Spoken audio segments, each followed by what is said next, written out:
நான் மாணவ பருவத்தில்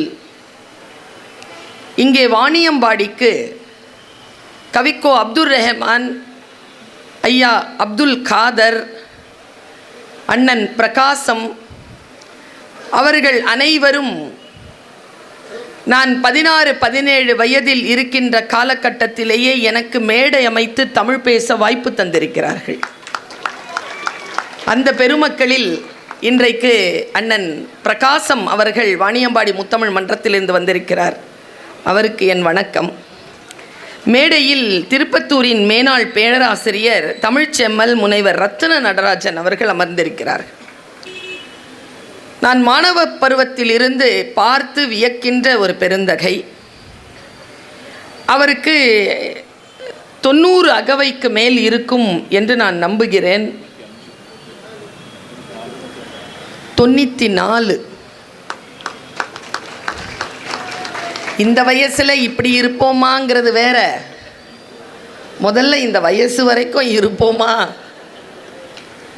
என்கின்ற நிலையிலே உள்ளத்தையும் உடலையும் புத்தியையும் நேர்கோட்டில் வைத்திருக்கக்கூடிய பெருந்தகை 94 அகவையில் நின்று உங்களிடத்தில் அரை மணி நேரம் பேசியதோடு மட்டுமல்லாமல் பேசிய கருத்துக்களை புத்தகமாக அச்சிட்டு உங்கள் கையில் கொடுக்க வேண்டும் என்று வந்திருக்கக்கூடிய ஒரு மூத்தவர்.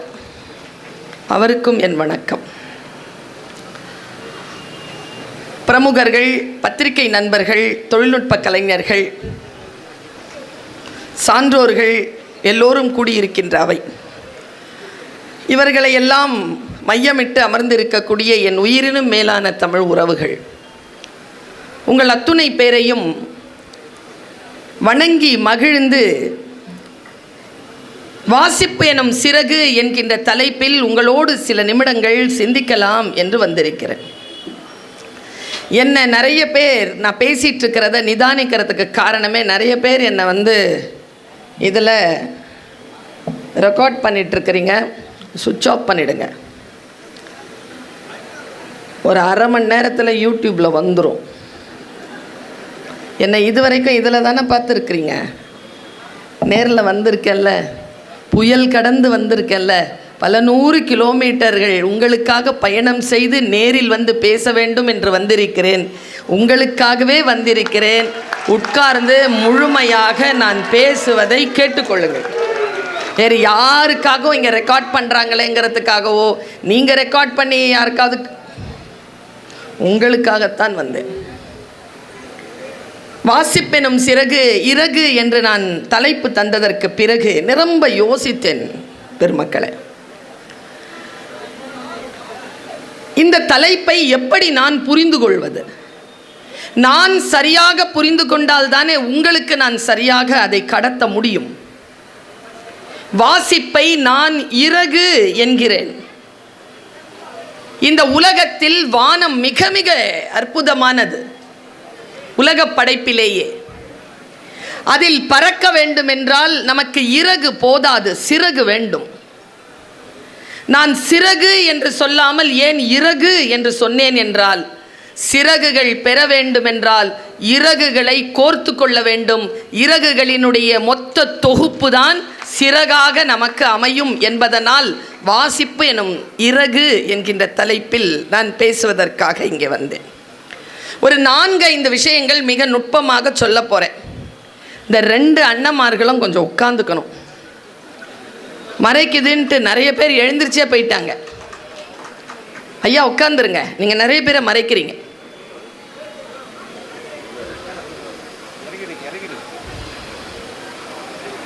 இறங்குறதுக்கு அவருக்கு சேர் வேணும். அந்த சேரில் ஒருத்தர் உட்காந்துக்கிட்டே இறங்குங்கிறாரு.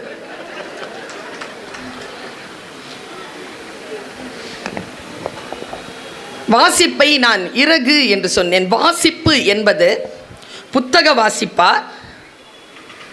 மனிதர்களை வாசிப்பதா, அல்லது சம்பவங்களை வாசிப்பதா? வாசிப்பது என்றால் என்ன? இந்த சொல் இருக்குல்ல, ரொம்ப நுட்பமான சொல். இன்றைக்கு நான் இந்த உதாரணத்தோடு நான் இந்த பேச்சை தொடங்குறேன். ஒரு 2 மாதம் இருக்கும். நான் இந்த மொபைலில் நீங்களா ரீல்ஸ் பார்ப்பீங்களா?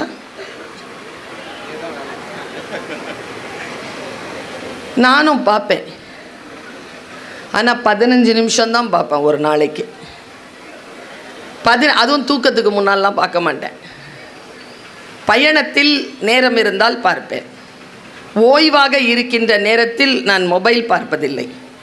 பணியின் போது அதையும் ஒரு பணியாக எடுத்துக்கொண்டு ஒரு 15 நிமிடங்கள் பார்ப்பேன். அது பணியாகவே பார்ப்பேன். பார்த்துக்கிட்டே இருந்தேன் பாருங்க. ஒரு காட்சி வந்தது, ரொம்ப முக்கியமான காட்சி. அது உங்களுக்கு மிக மிக பயன்படும். நான் சொல்கிற இந்த சம்பவம், இதை வாசிச்சிட்டிங்கன்னு வச்சுக்கங்க, இந்த 15-20 மணித்துளிகளில்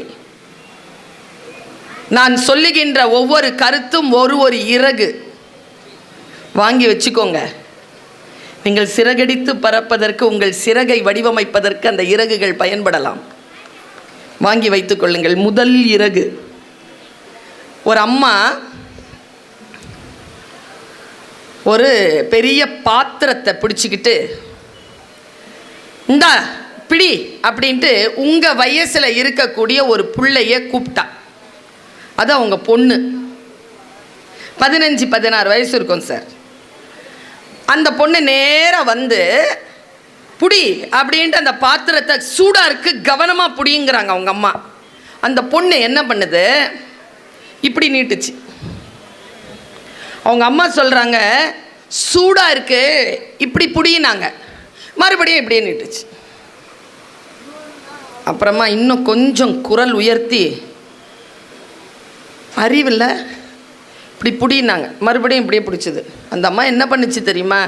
சின்ன வயசுலேருந்து தனக்கு தெரிஞ்ச எல்லா கெட்ட வார்த்தையும் சத்தமாக சொல்லுச்சு. அறிவில்லை, நல்லா தானே உன்னை பெத்தேன், நல்லா தானே படிக்கிற, ஸ்கூலுக்கு போகிறல்ல, பாடெல்லாம் படிக்கிறல்ல, ஒரு சொல் சொன்னால் உனக்கு புரியாதா? நீ என்ன சாப்பாடு தானே சாப்பிட்ற, சாப்பிட்டா அது செரிக்காதா? மண்டையில் ஒன்றுமே இல்லையா? இப்படிலாம் பேசுது.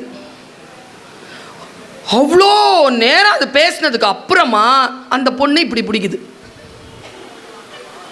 எனக்கு அது எங்கேயோ வலிச்சிருச்சிங்க.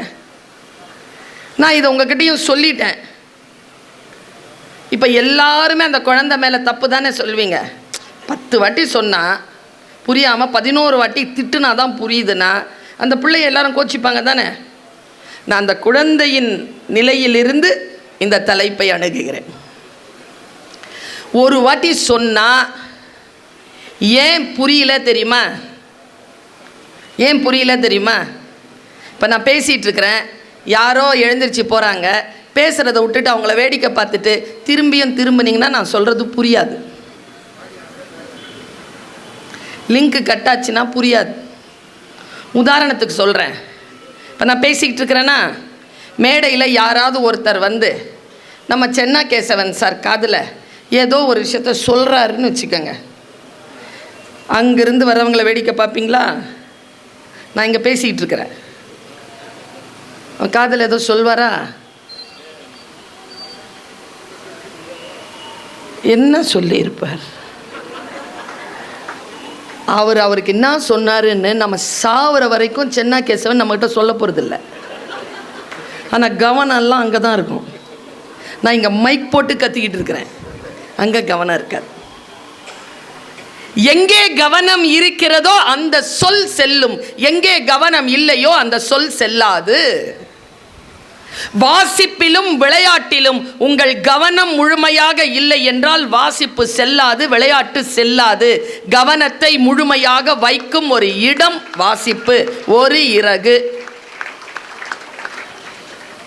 என்ன காரியம் நடந்தாலும், இப்போ மேடையில் எது நடந்தாலும் என் பேச்சு தடைபடாமல் அத்தனை விஷயங்களும் என் கவனத்திற்கு வரும்.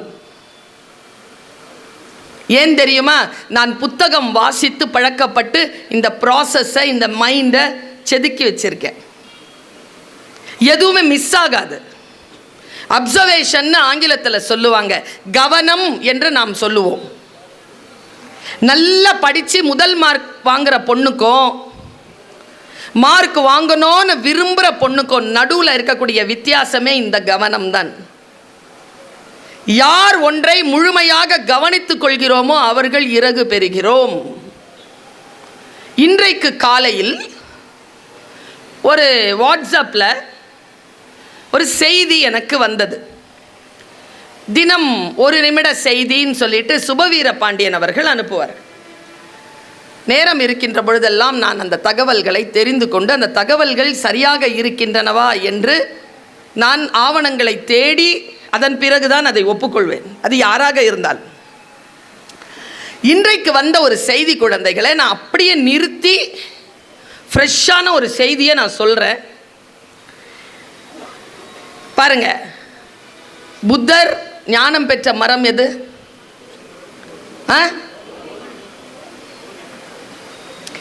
நமக்கு நமக்கு நம்ம மொழியில் அதுக்கு என்ன பேர்? எல்லா ஊர் நிறைக்க அரச மரம் தான் இருக்குது. அங்கே போய் புத்தர் உக்காந்ததுனால அது போதி மரம். போதி மரம்னு ஒன்று கிடையாது. புத்தகங்கள் எல்லாம் இருக்கு. யார் உரியவர்கள் அதை வாசித்து விடுகிறார்களோ அந்த புத்தகம் இறகாக மாறுகிறது. படிக்கிறவங்க எல்லாருக்குமே அது இறகா மாறாது. எல்லாரும் தான் படிக்கிறோம். ஒரு சில பேருக்கு தானே புரியுது, ஒரு சில பேர் தானே அதனால் பயன்படுகிறார்கள்.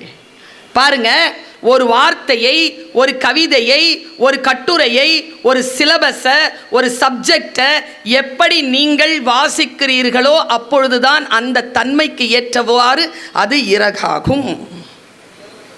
இல்லை என்றால் அது வெறும் மண் தான். படிச்சிட்டியா? படிச்சிட்டேன். சொல்லலாம் வராது. எக்ஸாமில் எழுதிக்கிறேன். ஒன்று நல்லா சொல்லும், என்னப்பா மார்க் வரல, அந்த டீச்சருக்கு நான் எழுதினது புரியல. பாருங்க எங்கே இருக்கு சிக்கல்னு பாருங்க. அந்த ஒரு நிமிட செய்தியில் அது 3 நிமிடம் 39 வினாடின்னு நினைக்கிறேன். அந்த ஒரு சிறு குறும் படம் ஒன்று ஓடுது. என்னடா இது, அண்ணன் வந்து எப்போவுமே மெசேஜ் தானே அனுப்புவார், இன்னைக்கு படம் அனுப்பிச்சிருக்கிறாரு என்னன்னு பார்த்தேங்க. நான் அந்த வார்த்தையை சொல்கிறேன். முக்கியமாக பெண் குழந்தைகள் கொஞ்சம் லேட்டானாலும் பரவாயில்ல, 7:15 போயிடலாம் சீக்கிரம். உங்கள் நெருக்கடி எனக்கு புரிகிறது. கிடைக்காது இது மறுபடியும். தேடி பார்க்கும் பொழுது இந்த ஸ்பீச் மட்டும் வராது. அதனால் சொல்கிறேன். அது என்னன்னா, ஒரு கல்யாணமான புது தம்பதியினருடைய வாழ்க்கை காட்டப்படுது. ஒரு அம்மா சமைச்சிக்கிட்டே இருக்குது, எடுத்துகிட்டு வந்து பொருட்களை வைக்குது, சாப்பாடெல்லாம் பேக் பண்ணி கொடுக்குது, காஃபி வைக்குது. துரை எந்திரிக்கிறாரு. எந்திரிச்சு மாப்பிள்ளை உக்காந்துட்டு எடுத்த உடனேயே சிகரெட் பிடிக்கிறார், அப்புறம் காஃபி குடிக்கிறார், அப்புறம் குளிக்கிறார், எல்லாம் ட்ரெஸ் எல்லாம் பண்ணிக்கிட்டு இன்னொரு 3 நாள் லீவ் போடவான்னு கேட்குறாரு. ஏதோ கொஞ்சிற மாதிரி இருக்குது அந்த காட்சியெல்லாம். கல்யாணமாகி 20 நாள் லீவில் இருந்தது போதும், கிளம்புங்கன்னு சொல்லுது அந்த அம்மா. அவர் ரொம்ப மன வருத்தத்தோட, இல்லை 3 நாள் நான் லீவ் போடுற சொல்லி போங்க அப்படின்ட்டு தள்ளி விடுறாங்க. அந்த ஆள் போயிட்டார். கதவு அந்த அம்மா லாக் பண்ணுது. லாக் பண்ணதில் லாக் விழலை. இது சுபவி ஐயா அவர்கள் எழுதிய சிறுகதை, அதை படமாக்கி இருக்கிறார். லாக் விழலை, அது திறந்தே இருக்கு. அவர் கீழே போனவர் 2 மாடி கீழே இறங்கி வந்துட்டு மறுபடியும் மேலே வரார். ஏன்னா அவர் கார் சாவி எடுத்துகிட்டு வரல. மேலே வந்துட்டு கதவு என்னது இது கதவு திறந்துருக்குன்ட்டு அவர் வச்சு சாவி எடுத்து மடியில் வச்சுக்கிட்டு அந்த பர்ஸில் வச்சுக்கிட்டு இவன் எங்கன்னு தேடுறாரு. அந்த அம்மா பேரை சொல்லலை. எங்கன்னு தேடினா உள்ள பெட்ரூமில் உட்காந்துட்டு அந்த அம்மா சிகரெட் பிடிச்சிட்டு இருக்குது. சிகரெட் பிடிக்குதா? இப்போ நீங்கள்லாம் சிகரெட் பிடிக்குதுன்னு சொன்ன உடனே சிரிச்சிங்களா? இதே ஒரு பொண்ணு கீழே இறங்கி போய் மேலே சாவி தேடிட்டு வரும்போது புருஷங்காரன் சிகரெட் பிடிச்சிட்டு இருந்தான்னு சொன்னால் சிரிப்பீங்களா? சிரிக்க மாட்டீங்கல்ல. இதுதான் சிறுகதை. அவன் சிகரெட் பிடிச்சது அவன் பார்த்துட்டு பஞ்சாயத்துக்கு அவங்க அம்மாவையும் அவங்க அப்பாவையும் அவங்க அண்ணனையும் கூப்பிட்டுருவார். 2 பேரும் உக்காந்துட்டு 2 பேரும் அவ்வளோ அட்வைஸ் பண்ணுவாங்க.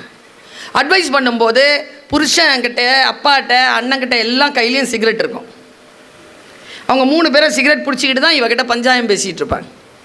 அப்புறமா ஒரு அளவுக்கு மேலே அவள் சொல்லுவா, நீ வீட்டில் சின்ன வயசில் சிகரெட், அவள் நினைப்பா சின்ன வயசில் சிகரெட் பிடிச்ச நான் அதை பார்த்தேன், அப்பா பிடிச்சார் நான் அதை பார்த்தேன், வீட்டுக்காரரும் 20 நாளாக என் முன்னாலேயே பிடிச்சிட்ருக்கிறாரு. ஒரு ஆள் சிகரெட் வீட்டில் சுற்றி பிடிக்கும்போது ஒருத்தர் மட்டும் அதை பிடிக்காமல் அப்படியே இருக்கணும் அப்படின்னு எப்படி இந்த சமூகம் எதிர்பார்க்குதுங்கிற மாதிரி நம்மக்கிட்ட காட்சி போடுறார். இதெல்லாம் அப்படியே இருக்கட்டும், இதெல்லாம் என் காட்சிக்கு வருது, ஜட்ஜ்மெண்டலே ஆகாதீங்க. யார் தப்பு யார் சரின்னு எப்போவுமே குழந்தைகளே, எப்போவுமே பெரியோர்களே, ஒன்றை வாசிக்கின்ற பொழுது, ஒரு பேச்சை கேட்கின்ற பொழுது உடனடியாக இது சரி இது தவறு என்று உடனடியாக உணர்வுகளை வெளிப்படுத்தாதீர்கள். கற்றல் என்பது முழுமையாக வாங்கி கொண்டு அதை மறுபரிசீலனைக்கு உட்படுத்தி அது சரியாக இருந்தால் மட்டுமே சரி என்று ஏற்றுக்கொள்ளுகின்ற அந்த வாசிப்புக்கு பெயர்தான் இறகு. சட்டுன்னு வெளிப்படுறதில்லை. வெள்ளையா இருக்கிறவன் பொய் சொல்ல மாட்டான், இங்கிலீஷில் பேசுகிறவெல்லாம் புத்திசாலி.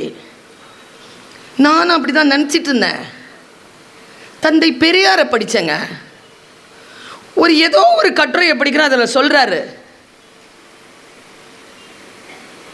ஆங்கிலம் என்பது அறிவல்ல மொழி, சிவப்பு என்பது அழகல்ல நிறம். டக்குன்னு மனசில் ஒரு திரை விலகுதுங்க. ஆமாம்ல, வெளிநாட்டிலலாம் இங்கிலீஷில் தானே பிச்சை எடுக்கிறான். இல்லை, ரோட்டில் உட்காந்துருக்கான்ல, என்கிட்ட கேட்டானே ஒருத்தன், will you please spare $2? You're going to have your supper, Chicagoல. Yes, I didn't have anything for last 2 days. Will you please spare me $2?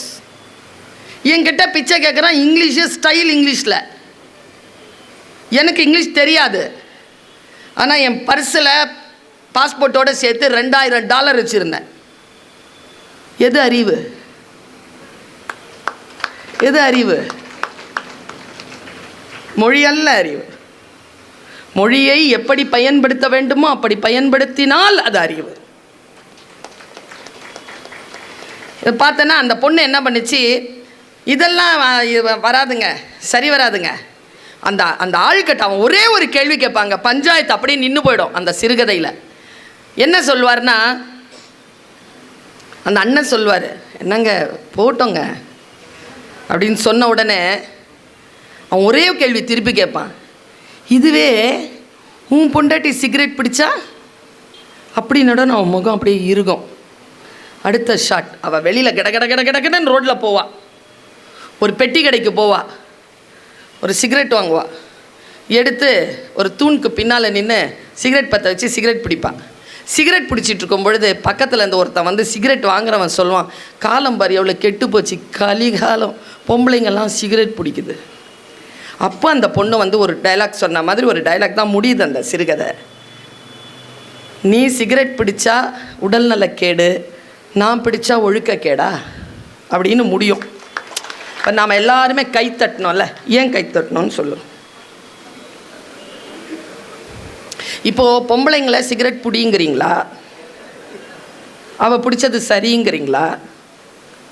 இல்லை, ஒரு பஞ்சாயத்துனா ஒரு தீர்ப்பு வரணும்ல. இப்போ அவர் என்ன சொல்ல வரார், அவர் நிறுத்திட்டார். இவ்வளோதான் கதை.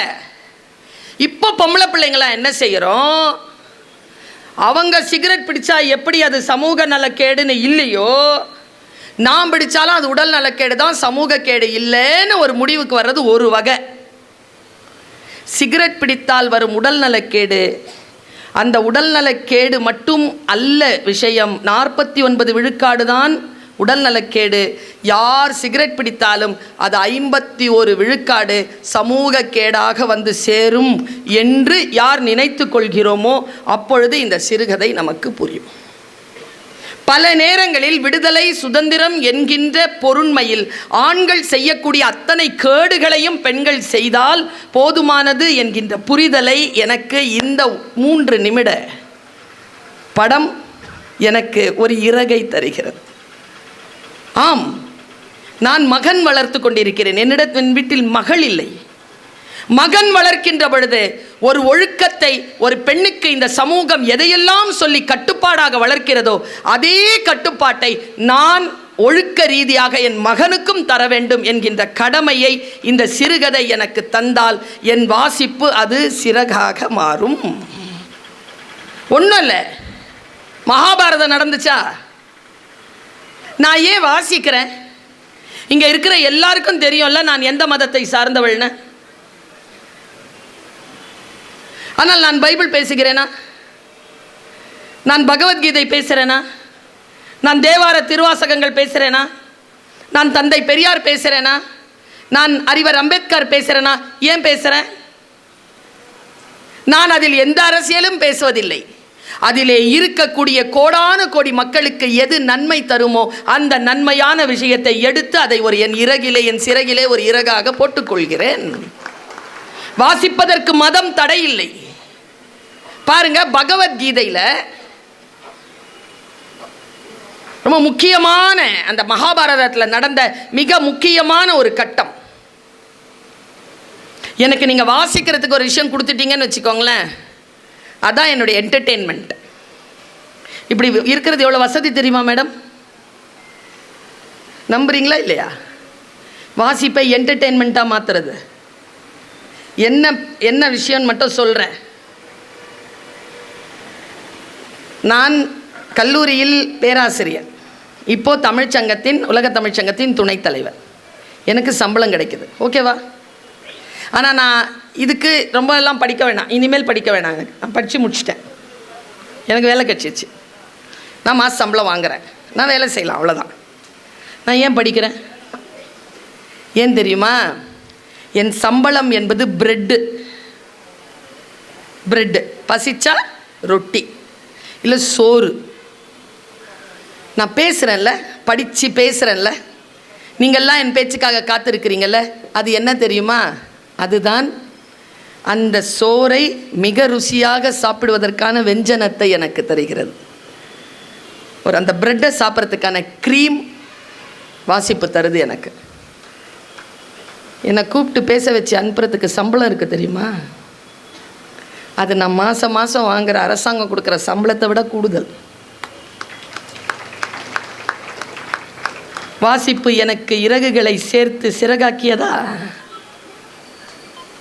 எது உனக்கு புகழை தருமோ, எது உனக்கு ஆரோக்கியத்தை தருமோ, எது உனக்கு மேன்மையை தருமோ, எது உனக்கு செல்வாக்கை தருமோ, எது உனக்கு பயணத்தை தருமோ, எது உனக்கு அனுபவத்தை தருமோ, அதை உன்னுடைய பொழுதுபோக்கு என்கின்ற சொல்லுக்குள் பிடித்துக்கொள். அப்படி பிடித்து கொள்ள வேண்டிய ஒரே விஷயம் வாசிப்பு.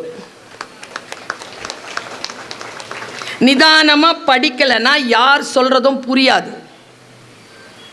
நான் மகாபாரதத்தை வாசிக்கிறேன், நடுவில் heart of the Mahabharata Bhagavad Gita.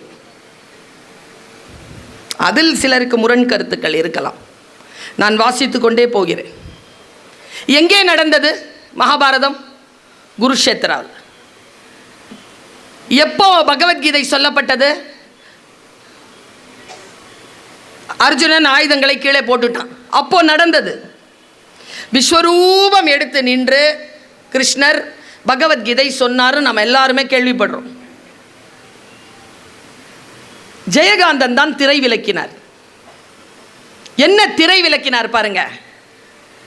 விஸ்வரூபம் என்பது அப்படியே காட்டுறது இல்லை, நாம் காண்பது. சின்ன சிலைங்க, அதுக்கு அபிஷேகம் பண்றாங்க. நமக்குள் பிரம்மாண்டம் விரிந்து அதை கடவுளாக அப்படி பார்க்குறோம்ல, அது காட்டுவதல்ல, நாம் காண்பது. விஸ்வரூபம் என்பது நான் அருள் பெற்றிருந்தால் எனக்கு அது புரியும். எவ்வளோ பெரிய விஷயம்ன்றது எனக்கு புரியும். கிருஷ்ணர் அப்படி நின்று சொன்னார்னு, அவர் தேர்லேருந்து எழுந்துச்சு நின்று பின்னால் பார்த்து சொல்கிறார், பார்த்தான்னு ஆரம்பிக்கிறார். எத்தனை பேர் கேட்டாங்கன்றீங்க மகாபாரதத்தை? இங்கே போர்க்களத்தில் சொல்கிறாங்க, ஓப்பன் ஸ்பேஸில் சொல்கிறாரு. பக்கத்தில் இருக்கிறவங்களாம் கேட்டிருப்பாங்களா? உண்மையாகவே பகவத்கீதையை கேட்டது 3 பேர். ஒருத்தர் பார்த்தன் அர்ஜுனன், 2வது சஞ்சயன் ஞானி, 3வது சஞ்சயன் சொல்ல கேட்ட திருதராஷ்டிரர். 3 பேருக்கு கிடைச்சது பகவத்கீதை. ஏன் அர்ஜுனனுக்கு மட்டும் ஞானம் வந்தது? ஏனென்றால் கிருஷ்ணன் சொன்ன வார்த்தைகளை கேட்டு அதன் ஆழமான பொருளை உணர்ந்து அதை தன் சிறகாக்கி கொண்டவன் அர்ஜுனன் மட்டும்தான், மற்ற 2 பேரும் இல்லை. சஞ்சயனுக்கு அது வெறும் செய்தி, அவன் ஏற்கனவே ஞானி. திருதராஷ்டிரனுக்கு அறிவே வரலையே, வந்திருக்கணுமா இல்லையா? அதுதான் நான் சொல்றேன், எல்லாரும் தான் படிக்கிறீங்க, ஏன் படிப்பை கூட தான் சொல்லி கொடுக்குறீங்க. இந்த 10th ஸ்டாண்டர்ட் படிப்பு சொல்லி கொடுக்குறீங்களே, வாங்க எல்லாரும் சேர்ந்து 10th எழுதுவோம், மொத்தமாக ஃபெயில் ஆயிரும். நான் தமிழில் மட்டும் பாஸ் பண்ணுவேன் சார், மற்றதெல்லாம் பாஸ் பண்ண முடியாது.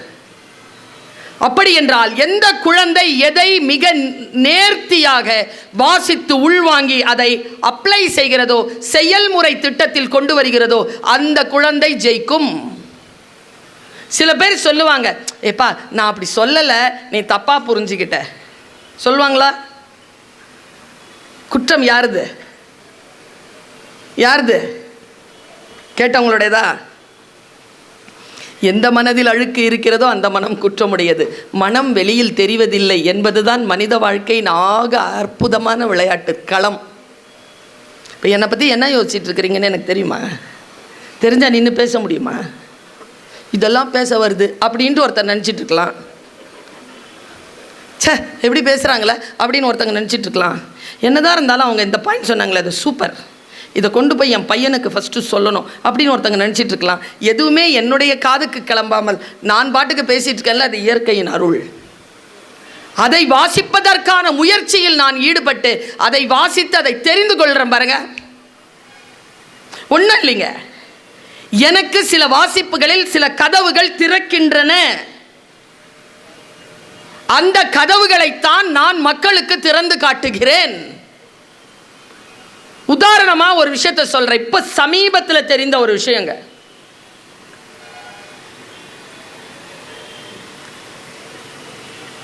அடாலசன்ட்னு ஒரு படம் பார்த்தேங்க. படம் தான். I strongly recommend. இங்கே இருக்கக்கூடிய பெற்றோர்கள் யாரேனும் வளர் இளம் பிள்ளைகளை வைத்திருந்தால் 4 எபிசோடுங்க. என்ன தெரியுமா, நமக்கு நின்று நிதானமாக ஒரு நல்ல விஷயத்த பார்க்கறது இல்லை. கலாட்டாவா, அநியாயமா, அட்டூழியமா, ஆர்ப்பாட்டமாக இருக்கிற விஷயங்களை அப்படி பார்க்குறோம். பாருங்க, ரத்ன நடராஜன் சார் வந்தார்ல, இங்கே 94 வயசு, ரொம்ப வசீகரமாலாம் பேசியிருக்க மாட்டார்னு எனக்கு தெரியும். ரொம்ப சுமாராக தான் பேசியிருப்பார், போர் அடிச்சிருக்கோம். ஆனால் யார் தெரியுமா பாக்கியசாலி? அவர் பேசினா போர் அடிக்குதுன்னு சொல்லிட்டு அந்த விஷயங்களை விட்டுடாம அந்த விஷயங்களை கூர்மையாக பார்த்து யார் புரிஞ்சுக்கிட்டீங்களோ அவங்க புத்திசாலி. ஏன் தெரியுமா? அது மினிமம் 80 இயர்ஸ் அனுபவத்தை தந்திருக்குது. 80 இயர்ஸ். நம்புவீங்களா? 10-12 பக்கம்தான். ஒரு ஒரு ஒரு விஷயத்தை படித்தேன், அதிர்ந்து போனேன். இப்போ படிக்கிற மேட்டர் இல்லை, பிறகு நிதானமாக படித்து நோட்ஸ் எடுக்கிற விஷயம்னு எடுத்துகிட்டு வந்துட்டேன். அங்கே வச்சா எடுத்துகிட்டு போகிறேன்ட்டு யாராவது எடுத்துகிட்டு போயிடுவாங்களோன்ற பயத்தில் இங்கே கொண்டாந்து வச்சுக்கிட்டேன். எவ்வளோ பெரிய ஔஷதம் தெரியுமா? ஒன்றை எப்படி ஒன்றை எப்படி அடையாளம் காண்பது? பாருங்க, ஒரு கல் இருக்குது. கல்லு நான் இந்த அடாலசன் பற்றி சொல்கிறேன். ஒரு கல் இருந்ததுங்க, பெரிய கல். உங்கள் எல்லாருக்கிட்டையும் இந்த வார்த்தையை சொல்லிட்டு போகிறேன், எப்படி நீங்கள் புரிஞ்சுக்கிறீங்கன்னு தெரியாது. ஒரு நோட்ஸ் ப்ரிப்பரேஷன்லாம் எதுவுமே இதை எழுத்தெல்லாம் இல்லை, மனசால சொல்கிறேன். ஒரு விஷயம் கண்ணில் தெரியுதா, ஞானம் பெறுகிறதா, மற்ற விஷயங்களை கொஞ்சம் கேட்டு வாங்கிக்கோ, அப்புறமா வராது. எங்கள் அம்மா சொல்லுவாங்க, காட்டு வழி போறியா, காய் கனி பழம் இருக்கா, அறுத்துட்டு போயிட்டே இரு, அதே வழியில் திரும்பி வர மாட்டேன். வாழ்க்கை அப்படி தான். பாருங்க, நான் ரொம்ப வித்தியாசமாக இந்த விஷயத்தை நான் சொல்கிறேன். சமீபத்தில் நான் பெற்ற சில அறிவுகள் என் வாழ்க்கையினுடைய தரத்தை, என் வாழ்க்கையினுடைய நோக்கத்தை இந்த வயதில் மாற்றி இருக்கிறது. 20 வயதில் நான் சரி என்று சொன்னது என் வாசிப்பின் பலத்தினால் 35 வயதில் தவறு என்று நான் முடிவு செய்திருக்கிறேன். 35 வயதில் சரி என்று நான் பிடித்து கொண்டதை வாசிப்பு அறிவு மாற மாற 45 வயதில் அப்படி இல்லை, இது இப்படி தான் அப்படின்னு முடிவு பண்ணியிருக்கேன். இது இப்படித்தான், இது இப்படி இல்லை என்று முடிவு பண்ணுவதற்கு நமக்கு காலம் அவசியப்படுகிறது. அடாலசென்ட்னு ஒரு படம் பார்த்தேன்னு சொன்னேன்ல, அந்த அடாலசென்ட்ங்கிற படம், அந்த எபிசோட்ஸ் தான் இங்கிலீஷில் இருக்க அந்த படம். ஆனால் தமிழ்லையும் இப்போ டப் பண்ணியிருக்காங்க. பார்த்தேன் நேற்று, சும்மா அதை ஓப்பன் பண்ணி பார்த்தேன். தமிழில் இருக்குது, ஓடிடியில் இருக்குது, படிச்சிருங்க, பார்த்துருங்க. என் வீட்டில், கீழ் வீட்டில் ஒரு 4ஆம் கிளாஸ் படிக்கிற ஒரு வாண்டு குழந்தைகளை வளர்ப்பது எப்படின்னு ஒரு புக்கு படிச்சுட்டு இருந்தது. நிஜம், நான் படிக்கட்டு ஏறி போகிறேன், புக்கு பார்த்தா குழந்தைகளை வளர்ப்பது எப்படின்னு. நான் சொன்னேன், ஏய் என்ன புக் படிக்கிறேன்னு தெரில அப்படின்னுச்சு. அதை காட்டி, குழந்தைகளை வளர்ப்பது எப்படி, மீனாட்சி சுந்தரம். உனக்கு எதுக்குன்னு சொல்லிச்சு பாருங்க. அது பதில், பொம்பளை பிள்ளை சொல்லிச்சு பாருங்க பதில். இந்த மாதிரிலாம் எங்கள் அம்மா அப்பா என்னை வளர்க்கலாங்களான்னு பார்க்குறேன்றது. இப்படி சொல்லிச்சிங்க. அது இந்த குழந்தைகள் இருக்காங்களே, யாராவது சொல்கிறாங்கன்னு வச்சுக்கோங்க, அது குழந்தைங்க உஷார். லூசுங்கெல்லாம் இந்த 35, 40, 45, 50 தான். அதுங்கெல்லாம் எவ்வளோ மேலே இருக்குதோ அவ்வளோ கீழே இருக்குது. வானத்தில் அவ்வளோ மறைஞ்சி இருக்குது. மொத்தம் 12 அடி சார், 3 அடி நினைக்காதீங்க. அதை ஷாராக இருக்கணும் அதுங்கிட்ட. இதுங்களை கண்காணிக்கலன்னு வச்சுக்கோங்க, இந்த நம்ம தமிழ் பரம்பரை இருக்குல்ல, என்னையும் சேர்த்து சொல்கிறேன், நாம தான் பெரியவங்க பேச்சு கேட்ட கடைசி பரம்பரை. இந்த சிண்டு வாண்டு முண்டு நண்டு பேச்சை கேட்க தொடங்கி இருக்கிற முதல் தலைமுறை. இதுங்க என்ன சொல்லுதோ பயந்து பயந்து கேட்குறோம் நாம். நான் சொல்கிறேன், இன்றைக்கி சொல்லி வைக்கிறேன், என்னன்னா எல்லாம் சிண்டு முண்டு நண்டு வாண்டு தான் உட்காந்துட்டுருக்கு. பெரியவங்கெல்லாம் இல்லை, நிறைய கொஞ்சமாக தான் இருக்குது. நீங்கள் போய் உங்கள் அம்மா அப்பாட்ட சொல்வீங்களா இதை? அவ்வளோ ஒன்றும் நாங்கள் இப்படி எங்களுக்கே வேட்டு வச்சு போங்குது ஒன்று. அந்த ஒரு குழந்தைங்க 13 வயசு குழந்தைங்க, 13 வயசு குழந்தை வீட்டில் தூங்கிக்கிட்டு இருக்கு. போலீஸ் வந்து பிடிக்குதுங்க. அவங்க அம்மா அப்பா இன்னசென்ட் அம்மா அப்பா, ஒரு கேரேஜ் வச்சிருக்கிற அப்பா, உழைப்பாளி, அன்பானவர், தன் மனைவியோடு ஒழுக்கமாக குடும்ப வாழ்க்கை வாழற ஒரு சாதாரண மனுஷன். அவங்க அம்மா பேரன்புக்காரி, ஒழுக்கம் பண்பாடு நிறைந்த உழைப்புக்காரி. ஒரு அக்கா அவளுக்கு, அவளும் அறிவாளி, புத்திசாலி, ஒழுக்கமான பெண், ஒழுக்கமான 2ஆம் B+ ஃபேமிலி. அவ்வளோதான், B+ கூட இல்லை, B ஃபேமிலி, நடுத்தர வர்க்கம். காலையில் 3:30 மணிக்கு வந்து போலீஸ் அடித்து உடச்சி அந்த பிள்ளையை அரெஸ்ட் பண்ணிட்டு போதுங்க. நான் இங்கே நிறுத்துகிறேன், 2-3 கேள்வி சொல்லி நிறுத்துகிறேன். வாசிப்பு எப்படி இருக்கணுங்கிறதுக்காக சொல்கிறேன். பெரியவர்களே, குழந்தைகளை வளர்ப்பது என்பது சாதாரணமானது இல்லை. ஒரு நண்பனை பேணுவது சாதாரணமானது இல்லை. பாருங்க, அந்த குழந்தை கடைசியாக நான் செய்யவே இல்லைன்னு சொல்லுதுங்க. என்ன தப்பு தெரியுமா? அதை கொலை பண்ணிருச்சு. அது 15 ஸ்டாப் அடிச்சிருக்குங்க. 15 வயசு பொண்ணை, இதுக்கு 13 வயசு. அது குழந்தை முகம் பார்த்தீங்கன்னா மாட்டு மடியிலேருந்து அப்போ கறந்த பால் இருக்கும்ல, அப்படி இருக்குது. அது உங்கள் அப்பாவை தேடுதுங்க. அப்பா அப்பா அப்பாங்குது. உங்கள் அப்பா நான் இருக்கிறேங்கிறாரு. எனக்கு யாரும் வேணாம்ப்பா, நீ மட்டும் போதும்ப்பான்னுது. நான் இருக்கிறேன்ப்பா, பா நான் சொன்னால் நீ நம்புவேல்லப்பா. நம்புகிறேன்ப்பா, நான் அந்த தப்பு செய்யவே இல்லைப்பா, நான் நம்புகிறேன்ப்பாங்கிறாரு. பார்த்தா இந்த சனியன்தான் கொன்று இருக்கு. ஒரு வருஷத்துக்கு அப்புறமா ட்ரையலில் தெரியுதுங்க, ஃபோனில் வருதுங்க தகவல். நான் ஒத்துக்கிறேன்ட்டு அதை ஒரு சைக்காட்ரிக் கண்டுபிடிப்பாங்க, அவன் பார்வை வச்சு கண்டுபிடிப்பாங்க. ஃபோனை வச்சுட்டு அவங்க அப்பா அவங்க ரூமில் போய் அவங்க அம்மாட்ட ஒரே வார்த்தை கேட்பாருங்க. நம்ம இந்த மாதிரி படத்தெல்லாம் பார்க்க மாட்டோம். டூட் பார்த்துட்டிங்களா இல்லையா? நாசமாக போகிற எல்லாத்தையும் பாருங்க, உருப்படுறத பார்த்துறாதீங்க. அவங்க அம்மாட்ட சொல்லுவான், அவன் அந்த அப்பன் சொல்லுவான், அவன் ஏன் என்னிடத்தில் மட்டும் பேச வேண்டும் என்று சொன்னான்? அவன் ஏன் யாரையும் நம்பாமல் என்னை மட்டும் நம்புகிறேன் என்று சொன்னான் என்று கேட்ட பொழுது அவங்க அம்மா சொல்லுவாங்க, நீ தகப்பனாக மட்டும் வெறும் அன்பானவனாக இருந்து விட்டாய், தான் எது சொன்னாலும் நம்புகிற தகப்பன் தனக்கு உண்டு என்கின்ற நம்பிக்கையை நீதான் அவனுக்கு கொடுத்தாய். நீதான் கொடுத்த. எதை சொன்னாலும் எங்க அப்பா நம்புவார், என்னை விட்டு கொடுக்க மாட்டார். இந்த உணர்வை நாம் பெரியவர்கள் குழந்தைகளுக்கு தந்து விடுகிறோமா இல்லையா? இல்லை, தப்பு செஞ்சா அங்கேயே நிறுத்தி தோலை உரிச்சுறார் எங்க அப்பா, அங்கேயே நிறுத்தி எங்க அம்மா அவமானப்படுத்துவாங்க என்கின்ற பயம் இருந்தால் குழந்தைகள் பெற்றோர்களை ஏமாற்றுமா? எல்லா அயோக்கியத்தனத்தையும் பண்ணிட்டு பெற்றோர்களிடம் போய் என் பையன் என்னங்க ஏதாவது தப்பு பண்ணிட்டு வந்து நின்னான்னு வச்சுக்கோங்க, அப்படி நிற்பானா? இந்த மூஞ்சி எப்படி இருக்கும் தெரியுமா? இசபெல் ஹாஸ்பிட்டலில் அவனை பெத்தெடுத்து டவலில் சுற்றி கொடுத்தாங்கல்ல, அப்போ அந்த மூஞ்சி இருக்கும்ல, அப்படியே வச்சுருப்பான். கலங்குங்க இங்கே. என்ன ராஜா,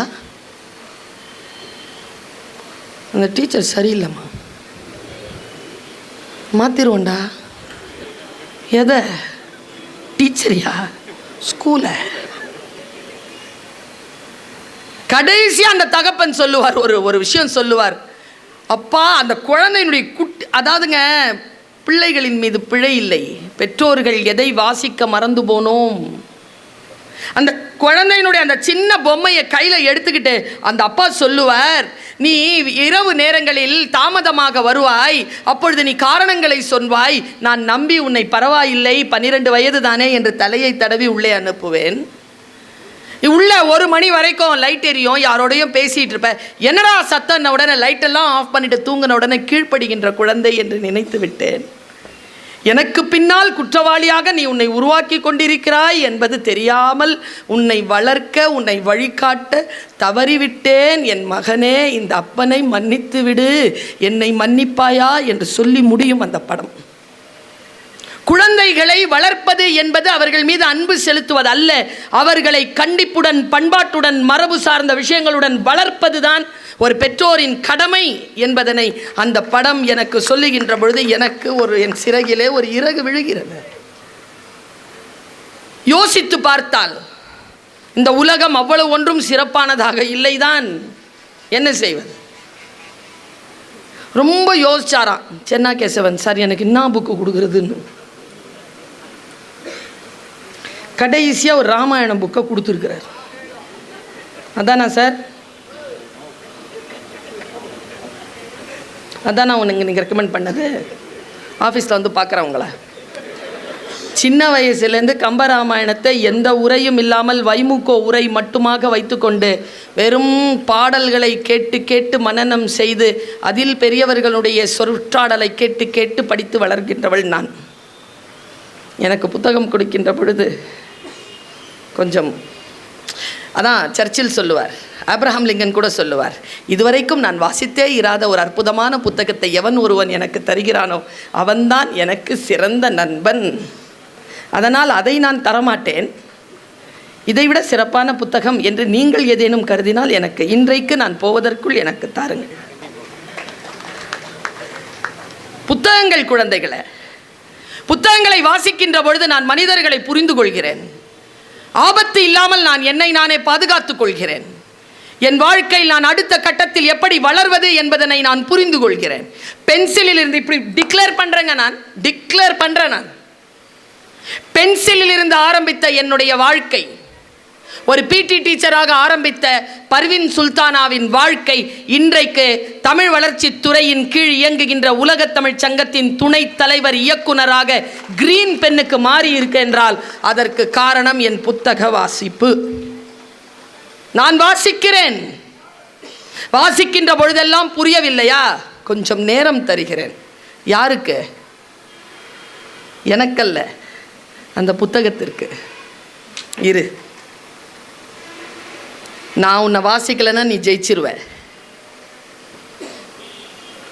என்னை ஜெயிக்கும் புத்தகம் இன்னும் இந்த பூமியில் பிறக்கவே இல்லை. இரு, வாசிக்கிறேன், புரிந்து கொள்கிறேன். இரு, ஒன்றொன்றாக புரிந்து கொள்கிறேன். சமீபத்தில் ஒரு புத்தகத்தை வாசித்தேன், மனிதர்களை புரிந்து கொண்டேன். என்னங்க 45 வயசுலையா? ஆமாம். உங்கள் இந்த குழந்தைங்கள் இருக்கீங்கள்ல, எந்த ஆண்டுமா பிறந்தது நீங்கள்லாம்? அது இல்லை, 2008. அது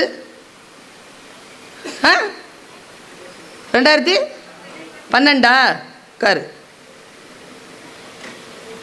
இந்த 2008 இருக்குதுல்ல, இது ஜெனரேஷன் Z, ஜெனரேஷன் Z தான் கடைசி ஆல்ஃபபெட்டு. சரியா? நான் யார் தெரியுமா? நான் பார்த்திபராஜெல்லாம் ஜெனரேஷன் எக்ஸு. நீ Z, நாங்கள் எக்ஸு. நடுவில் ஒய் இருக்குது. இந்த முன்னால் உட்காந்துருக்குது அண்ணன்மார்கள், அதெல்லாம் 90s பிறந்ததுங்க.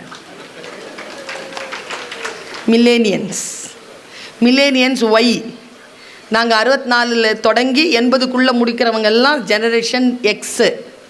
நீ 2008, 9 வரைக்கும் ஜெனரேஷன் Z. எல்லாரும் இன்னைக்கு யாரை தெரியுமா கொண்டாடிட்டு இருக்கிறாங்க? Generation Z.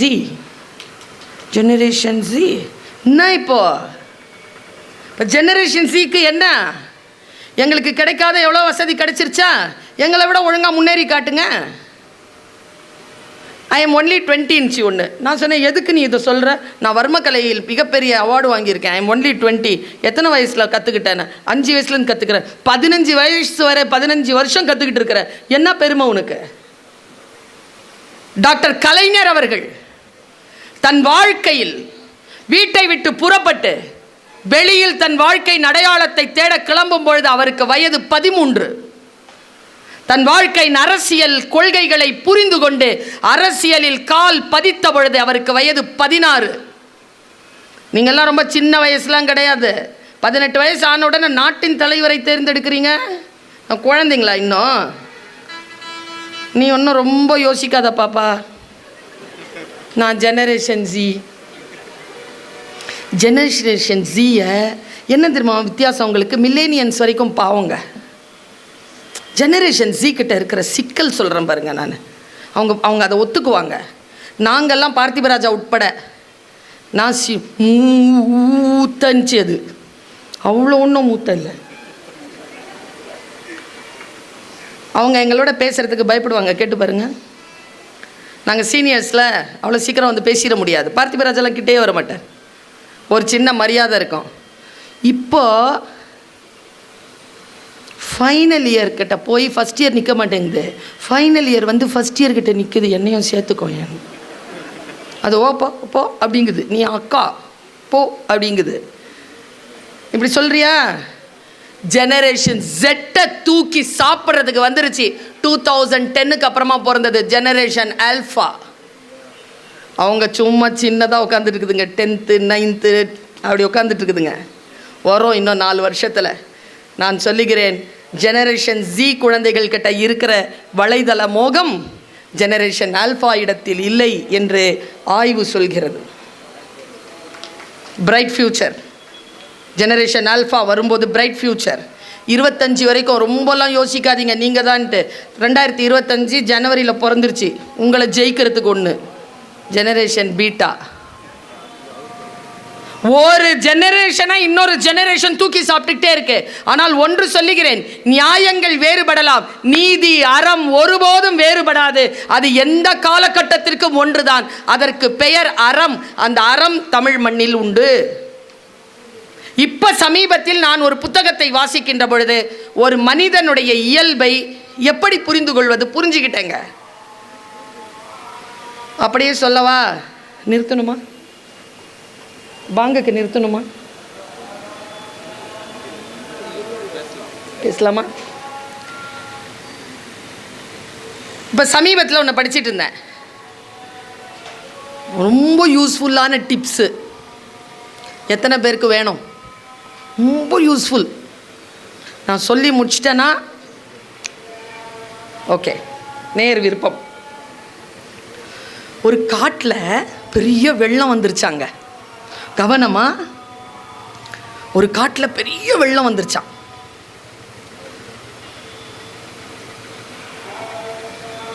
தவளை இருக்குல்ல, தவளை, அது மட்டும் ஜாலியாக இருக்குது.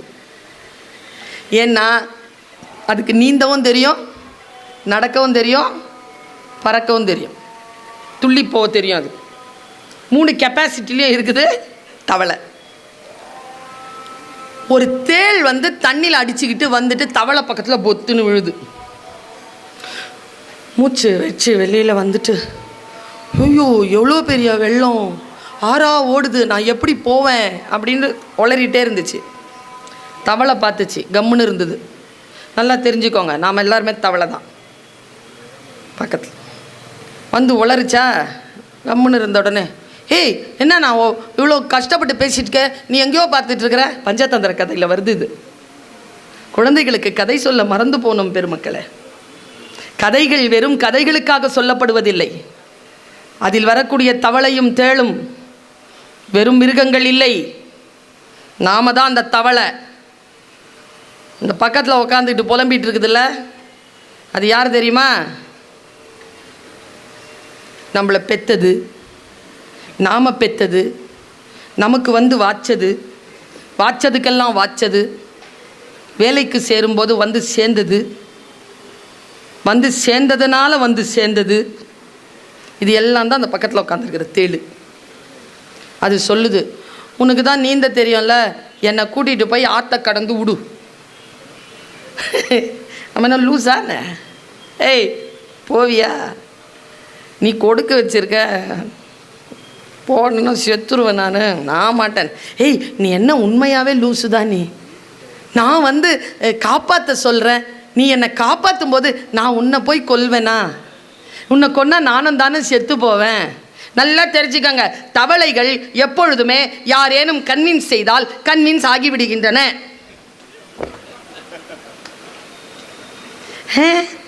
கொட்ட மாட்டியா? கொட்ட மாட்டேன். சரி ஏறிக்கோ, பத்திரம். ஏறிக்குச்சு தேள். நிறைய தவளைகள் முதுகுகளில் தேள்களை சுமந்தவர்களை இங்கே நான் பார்க்கிறேன்.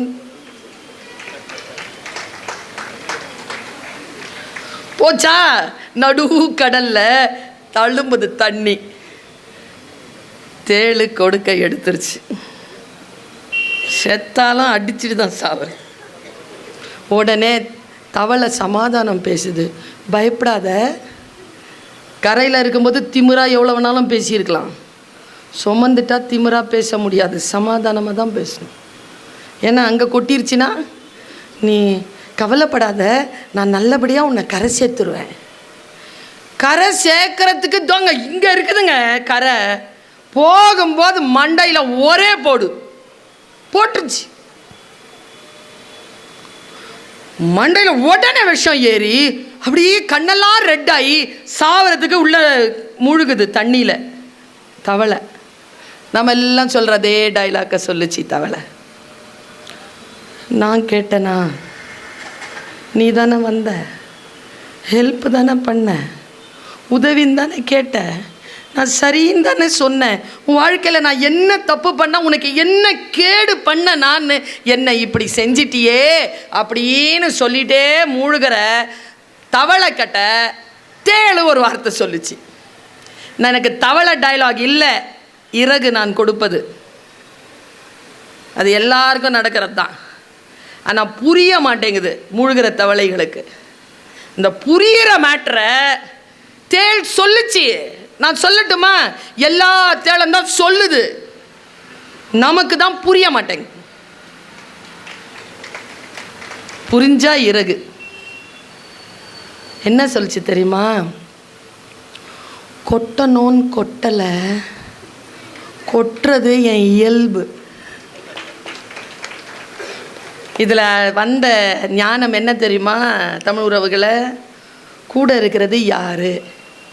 பாம்பா, பன்னியா, நாயா, நரியா, தேளா, மானா, மீனா, யாருங்கிறத தெரிஞ்சுக்கிட்டோன்னா முதுகில் ஏற்ற மாட்டோம்ல, கூடவே வாழ்ந்து கழிஞ்சிருவோமா? வாழ்க்கை அழகாக இருக்குமா? எங்கள் அப்பா நாங்கள் 10 வயசில் இருக்கும்போது வேலையை விட்டாருங்க. 5 பிள்ளைங்கங்க எங்கள் அம்மாவுக்கு. எங்கள் அப்பா அப்படி உட்காந்துருக்காரு, வேலையே இல்லை. கஷ்டங்க. ஆனாலும் அப்பா ஒருபோதும் என் தகப்பனாரை அவமரியாதையாக பேசி என் வாழ்நாளில் நான் பார்த்ததில்லை. காசே கொடுக்க மாட்டாருங்க. தனியாக தான் போய் சண்டை போட்டுக்குவாங்க. எங்கள் முன்னால் சண்டையே கிடையாது. சாப்பாடு வைக்கும்போது கூட அந்த அழகாக வைப்பாங்கங்க. இதான் இங்கே தொண்டை மண்டலத்தில் வைப்பாங்கல்ல, ஒரு துணி போட்டு மூடி மேலே தட்டை கவுத்து வெஞ்சனம் வச்சு, வெஞ்சனத்துக்கு மேலே தட்டை கவுத்து அப்படி தான் சுடு தண்ணி வச்சு. எங்கள் அம்மாட்ட கல்யாணம் ஆகி ரொம்ப நாளைக்கு அப்புறம் நான் கேட்டேன், ஒத்த பைசாவும் தரல அப்பா, 5 பிள்ளைங்களை வச்சு மாரடிச்சிட்டு இருந்தியே, ஏன் அப்பா இறந்த அப்புறமா தான் கேட்டேன், ஏன் அப்பா உடலை நீன்னு கேட்டேன். கேட்டுருக்கக்கூடாது. எங்கள் அம்மா சொன்ன பதில் என்ன தெரியுமா? அது ஒரு இறகுங்க. இன்றைய இளம் பிள்ளைகளுக்கு இறகுங்க அது. கணவன் மனைவி சண்டை போட்டு கொள்ளலாமாப்பா, அம்மா அப்பா பிரியக்கூடாதுன்னு சொன்னாங்க.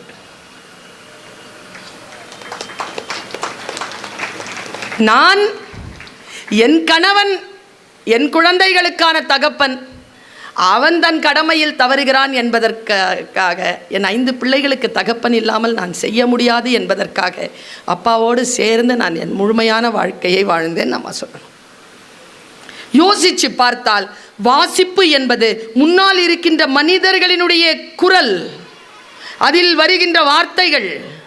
நீங்கள் ஒரு மனநிலை, என்ன பெரிய புத்தகம் வாசிச்சிட முடியும்? நீங்கள் கூட இருக்கிறவங்களுடைய மனநிலையை வாசிக்க முடியலனா, கூட இருக்கிறவங்கள மனநிலை உனக்கு புரியவில்லை என்றால் நீ என்ன வாசித்து என்ன பொருள்?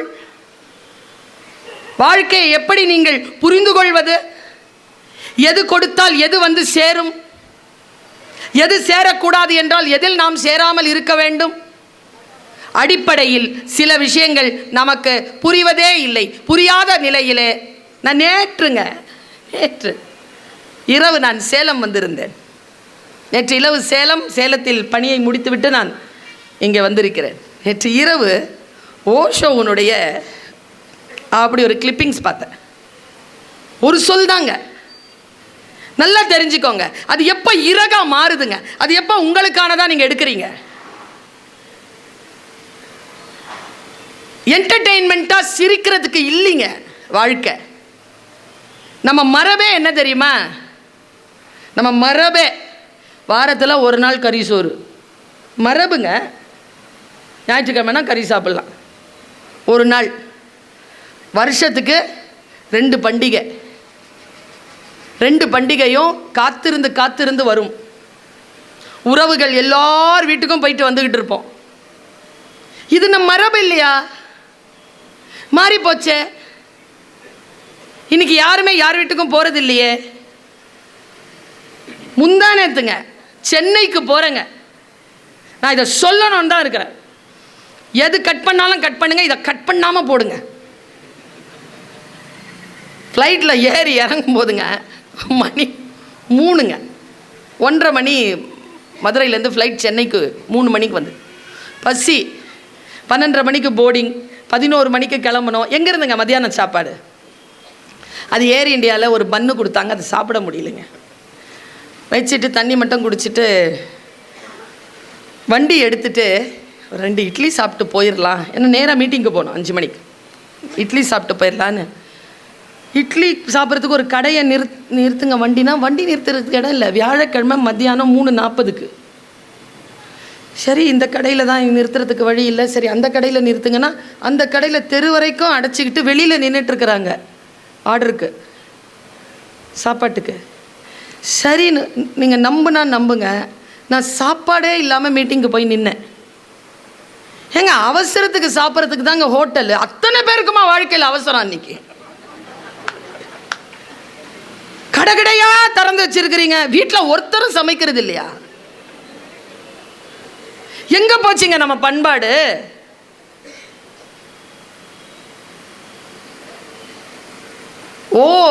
மிகப்பெரிய பழைய பார்வோன் மன்னன் தான் சேர்த்து வைத்த நூல்களை அடுக்கி வைத்திருந்த அறைக்கு என்ன பெயர் வைத்தான் தெரியுமா?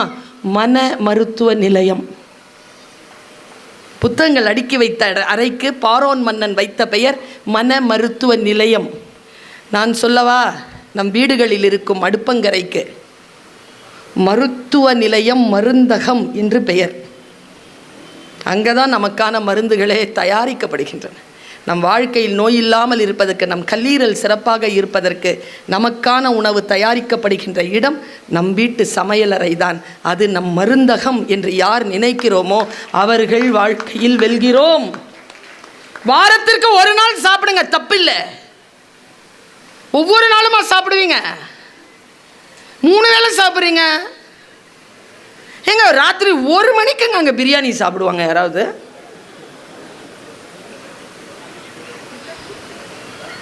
சொன்னால் கோச்சிக்காதீங்க, திருப்பத்தூரில் சொல்கிறேன்ட்டு. இந்த ஊரில் தான் ஜாஸ்தி அதெல்லாம்.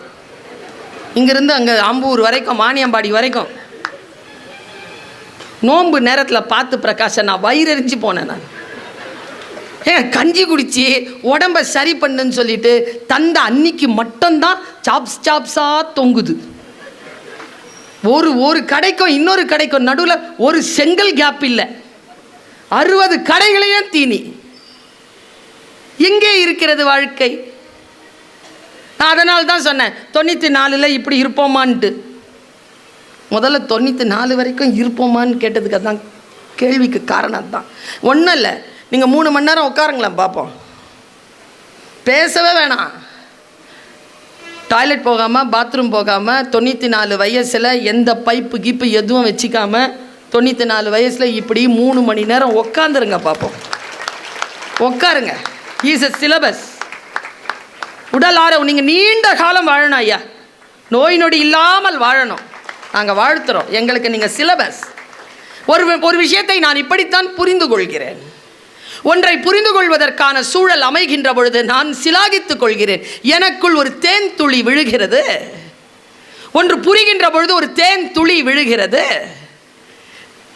நான் ஒரு ஆச்சரியமான செய்தியை சொல்லுவேன். இப்போ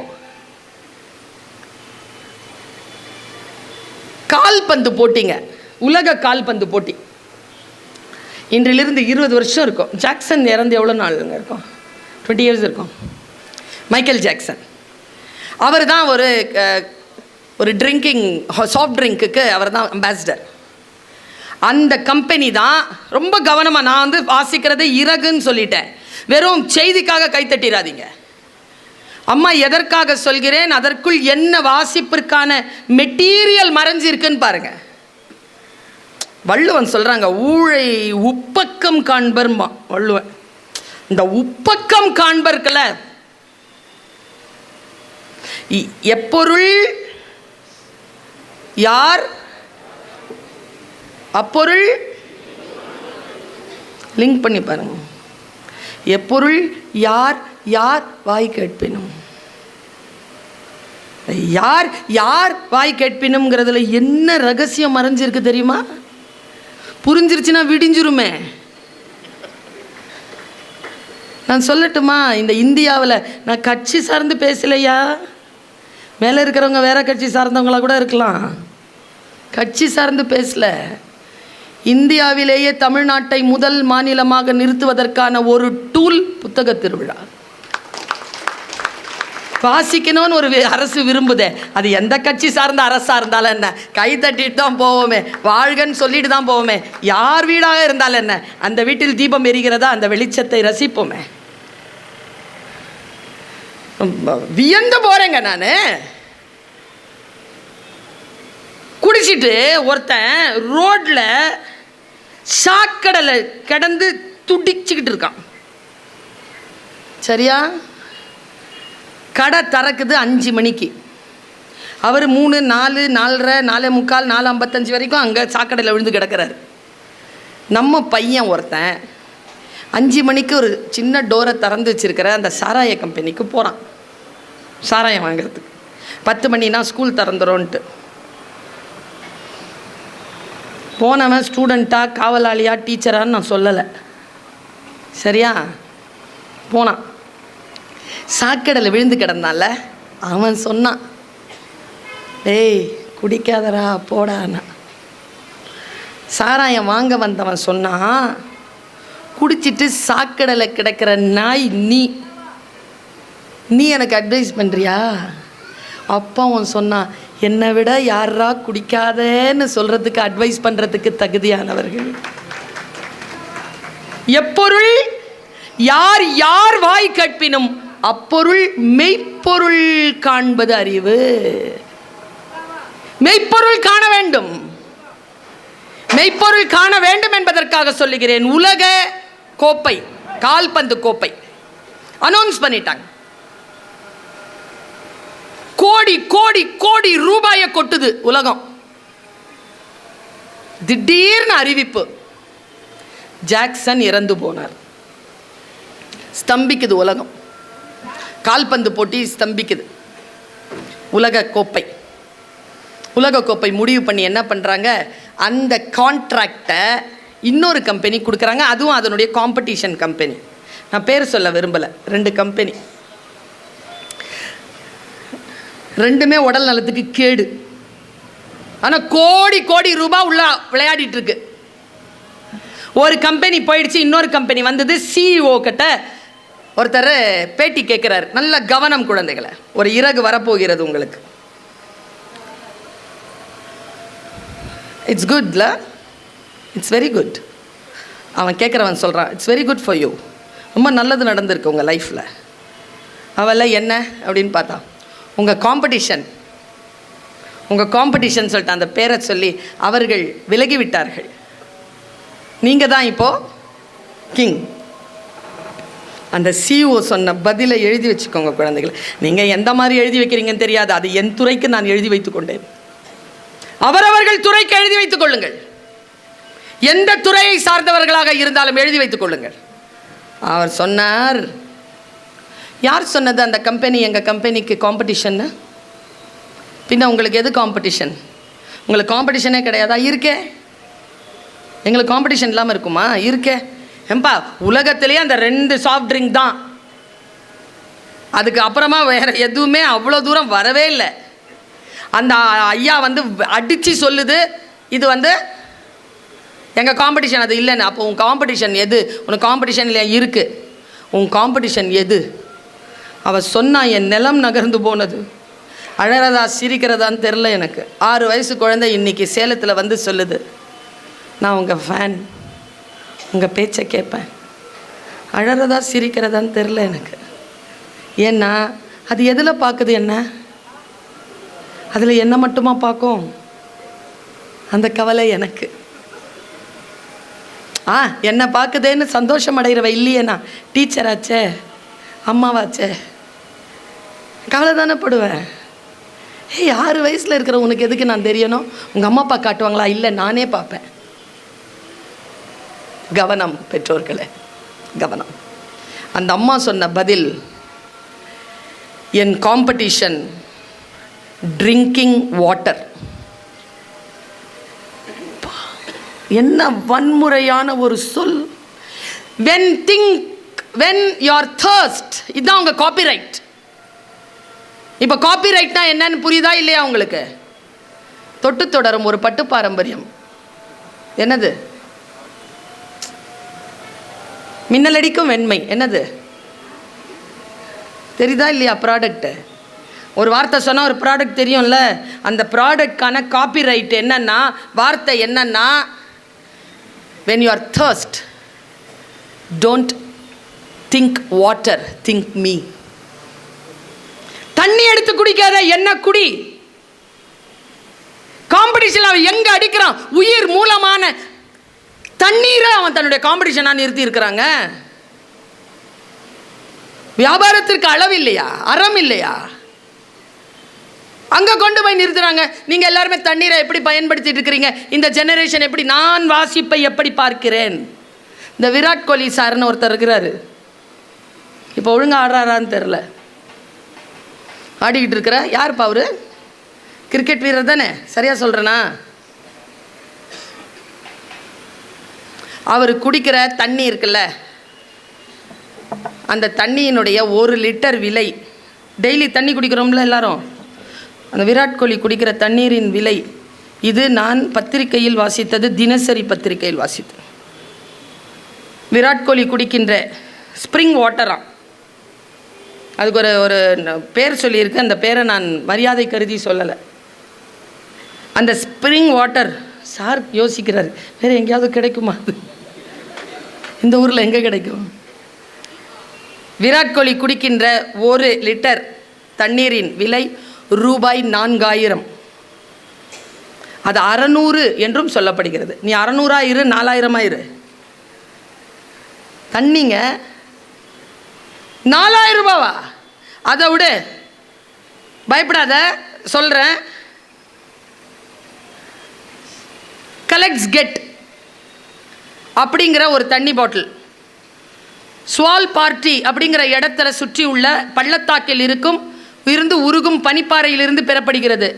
1 லிட்டரினுடைய விலை 5,25,000. தண்ணீருங்க, தண்ணீருடைய விலை இவ்வளவா? 11 லட்சம் ரூபாய்க்கு தண்ணீர் பாட்டில் இருக்குங்க. நான் சொல்றது குடி தண்ணீர்,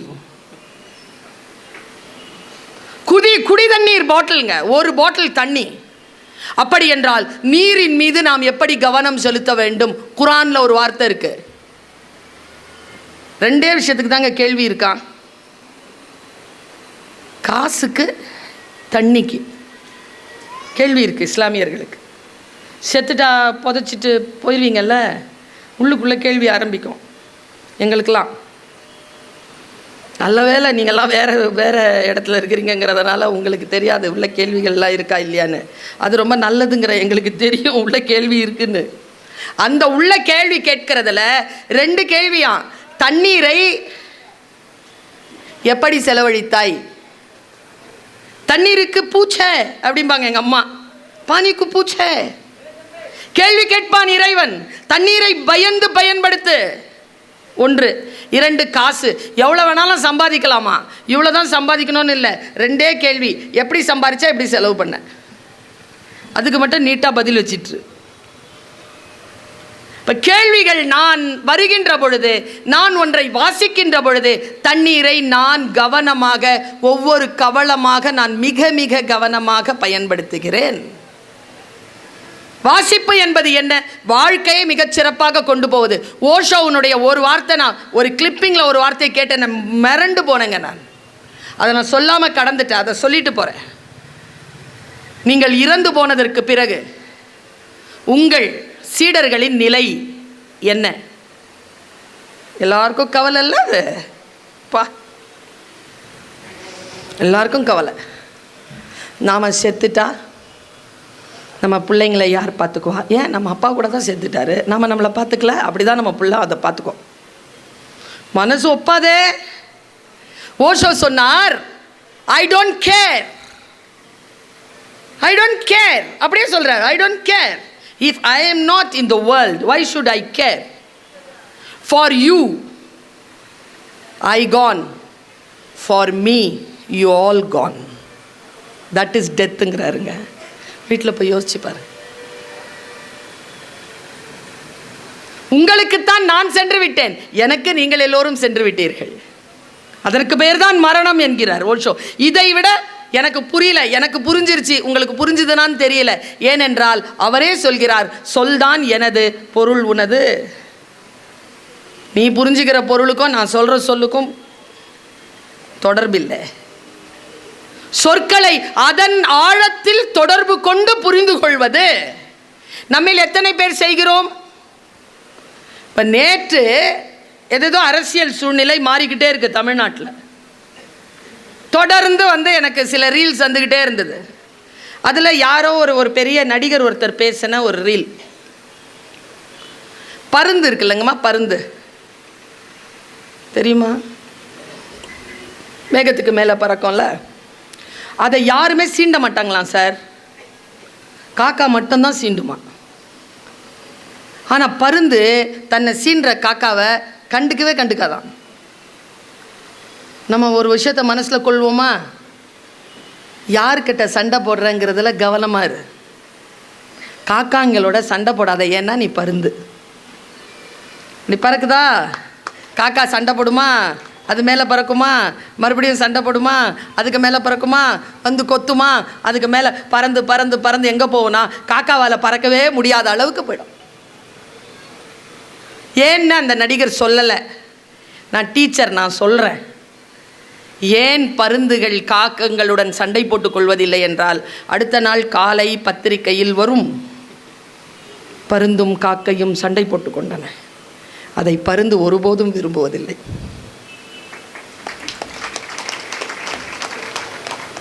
நாசம் வந்துட்ட காலை நல்லதோர் பகையை பெற்றேன். கம்பராமாயணம். என்னையே நோக்கியா நீ நெடும் பகை தேடிக்கொண்டேன். ராவணன் வாக்கு. அப்படி இருக்கணும். சின்ன சின்ன விஷயத்துக்கெல்லாம் முறுக்கு முறுக்கு முறுக்கு முறுக்குன்ட்டு நீங்கள் வீட்டில் போய் டைரியில் இந்த வார்த்தையை எழுதி வைத்துக் கொள்ளுங்கள். கோபம் என்பது யாரோ ஒருவன் செய்த தவறுக்கு நமக்கு நாமே கொடுத்து கொள்ளும் தண்டனை. எனக்கு யாராவது தப்பு பண்ணாங்கன்னா எங்கே தப்பு நடந்துச்சுன்னு பார்ப்பேனே தவிர கோபப்பட மாட்டேன். அதை மாற்றி வச்சிருவேன். அந்த பிளாக்ஸை மட்டும் மாற்றி வச்சிருவேன்.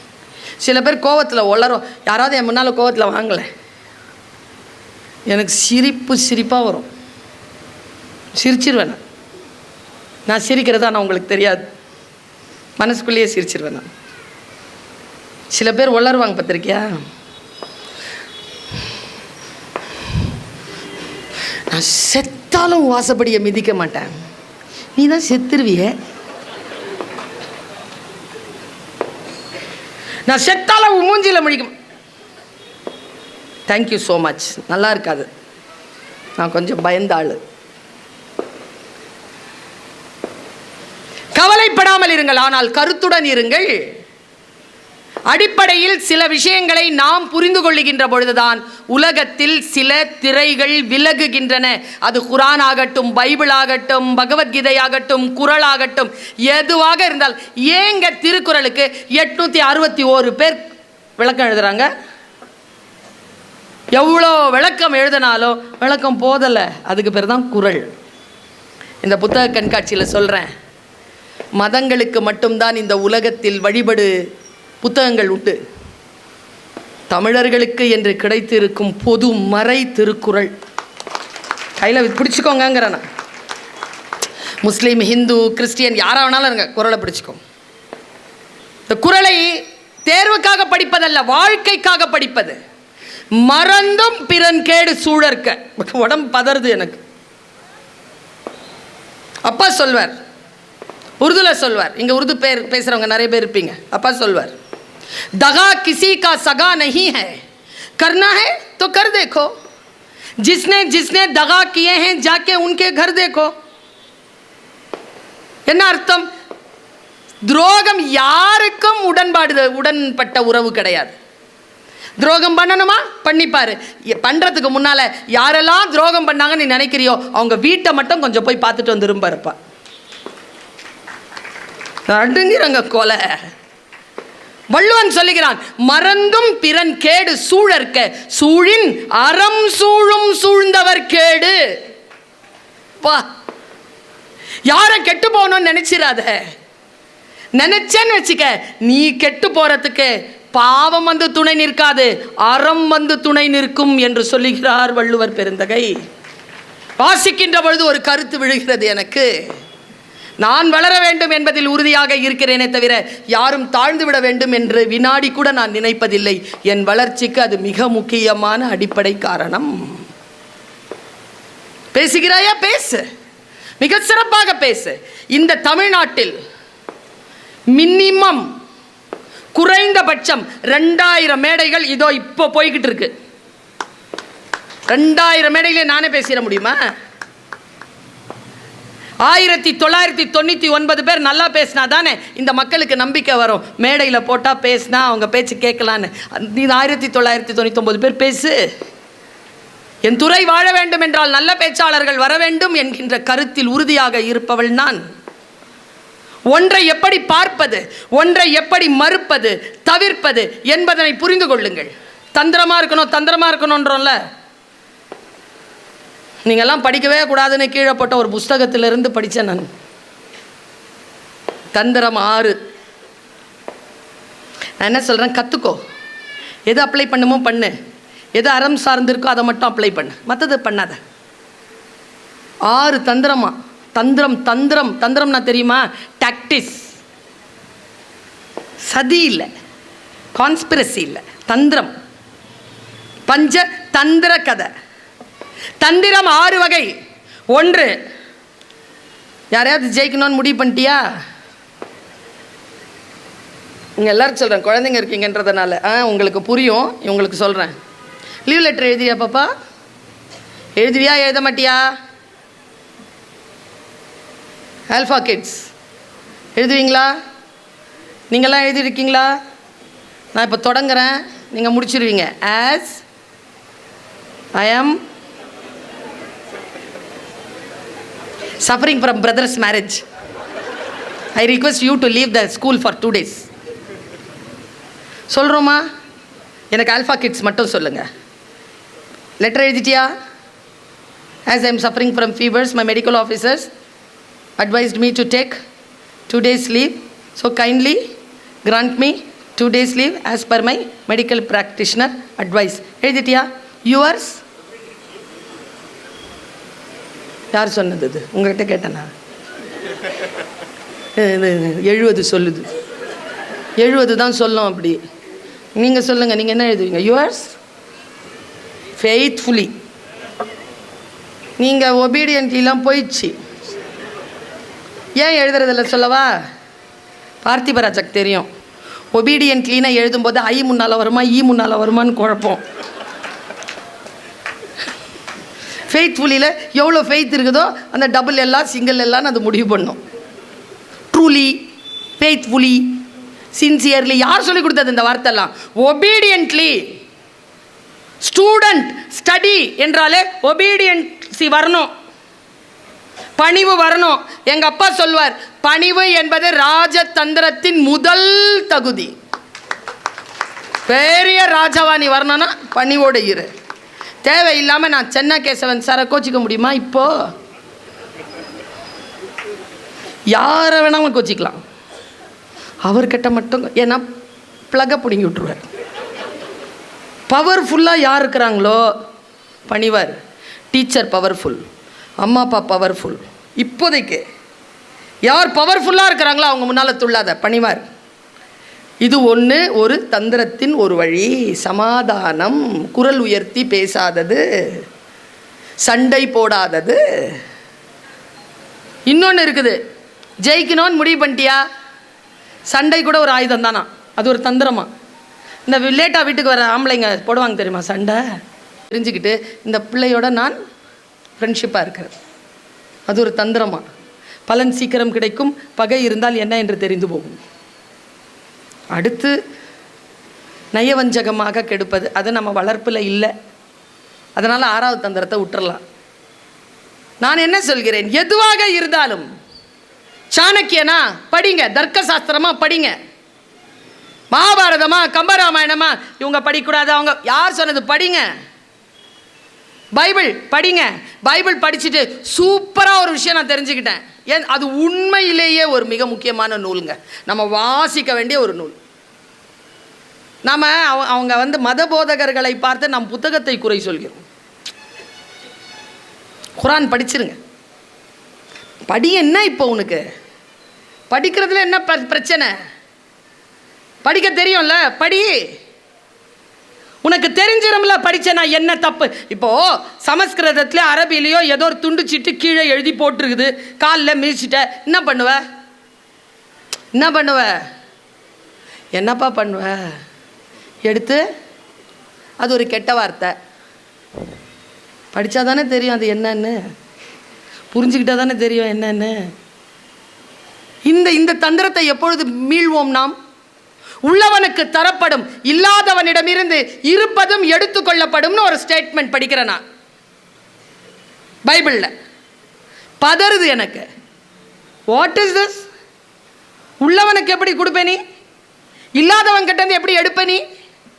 உள்ள படித்து பார்த்தா மிரண்டு போனங்க. இதோ ஒரு இறகை தருகிறேன், இந்த இறகோடு உங்கள் சிறகுகள் எவ்வளவு சேமித்தீர்களோ அவ்வளவு வைத்துக்கொண்டு. 10 நாட்களுக்கு முன்னால் ஏன் என்னை முதல் நாள் கூப்பிட்டார் தெரியுமா மாவட்ட ஆட்சியர்? புத்தக கண்காட்சிக்கு வருவது அது ஒரு டெக்னிக். அது ஃபஸ்ட்டு டே வரணும், புக்கு வாங்கக்கூடாது, சுற்றி பார்த்துட்டு போயிடணும், சாயந்தரம் வந்து பேச்சை கேட்கணும். 2வது நாளும் வரணும், சுற்றி பார்க்கணும். பார்க்கும்போது ஒவ்வொரு கடையிலேருந்து ப்ராஸ்பெக்டஸ் வாங்கிக்கணும். 3வது நாள் என்ன பண்ணணும், உங்களுக்கு தெரிஞ்ச பெரியவங்ககிட்ட அந்த ப்ராஸ்பெக்டஸை காட்டணும். இல்லை எந்த புக்கு எனக்கான புக்குன்னு சொல்லுங்கள், நீங்கள் ரெக்கமெண்ட் பண்ணுங்கள், நான் வாங்குறேன்னு சொல்லணும். அதுக்கு 4 நாள் இருக்குது, காசு சேர்க்கணும். காசு சேர்த்து நான் சொல்கிறேன், இந்த வடிவேல் ஜோக்கில் பிளான் பண்ணி வாங்கணும். புக்கெல்லாம் வந்து பிளான் பண்ண கடன்னு வாங்கி போட்டுக்கிறது இல்லை.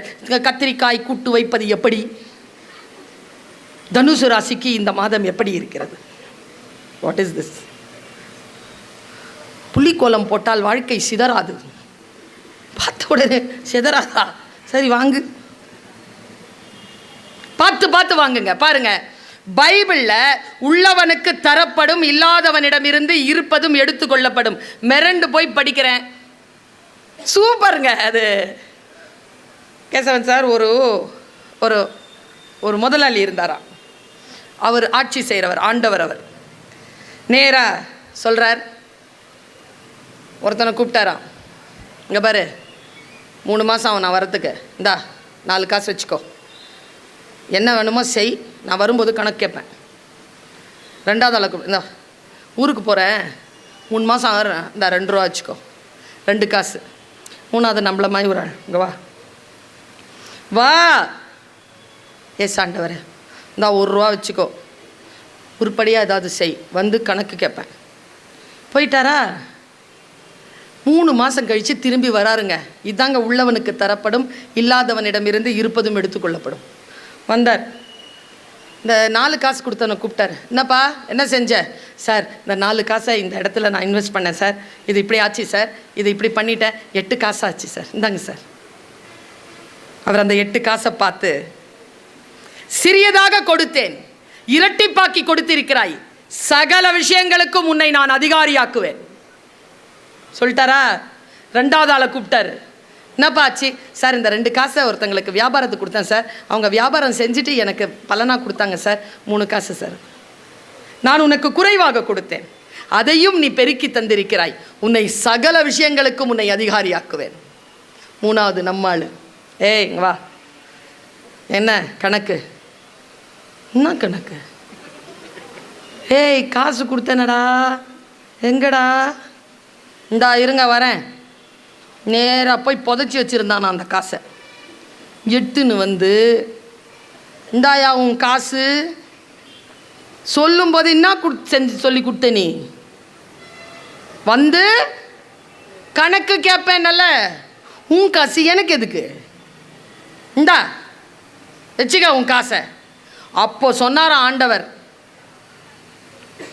கொடுத்ததை வியாபாரத்தில் போடாமல், உற்பத்திக்கு வழி செய்யாமல், என் மீது கோபம் காரணம் காட்டி நான் துன்புறுத்துவேன் என்கின்ற சோம்பலோடு நீ சோம்பேறித்தனமாக என் மீது குற்றம் சுமத்தி ஒன்றையும் செய்யாமல் இருக்கும் உன்னிடமிருந்து இருக்கும் அந்த 1 ரூபாய் பறித்து கொள்ளப்படும்னு கையிலேருந்து பிடுங்கிட்டார்.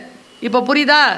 உழைப்பும் நேர்மையும் உயர்வும் கொண்டவர்களுக்கு தரப்படும், அது எல்லாம் இல்லாமல் வம்பு பேசி கொண்டிருக்கின்றவர்களிடம் இருப்பதும் எடுத்துக்கொள்ளப்படும் என்று சொல்லுகிறது பைபிள். நான் சாதாரணமாகத்தான் வாசிக்கிறேன். ஒன்றை வாசிக்கின்ற பொழுது என் வானம் விரிவடைகிறது. நான் சிட்டுக்குருவி போல் உணர்ந்த நான் இப்பொழுது வாசிக்க வாசிக்க நான் சிட்டுக்குருவி இல்லை, நான் ராஜாளி என்பதனை புரிந்து கொண்டு என் சிறகுகள் விரிந்து கிடக்கின்றன. நான் பூட்டப்பட்ட ஒரு மிகப்பெரிய சிறையில் தான் இருந்தேன். இந்த உலகத்திலே இருக்கிற எல்லா மிருகங்களிலும் சிறுத்தை மட்டும் சிறையில் இருக்காதுங்க. அதுக்கு சிறையில் இருக்கிறது பிடிக்காதுங்க. நீங்கள் எந்த மிருகத்தை பாருங்கள், சிங்கம், யானை, புலி எல்லாத்தையும் உள்ளே போட்டு மூடி வச்சுருப்பாங்க. சிறுத்தையை மட்டும் கூண்டில் போட முடியாதுங்க. போட்டால் என்ன ஆகும் தெரியுமா?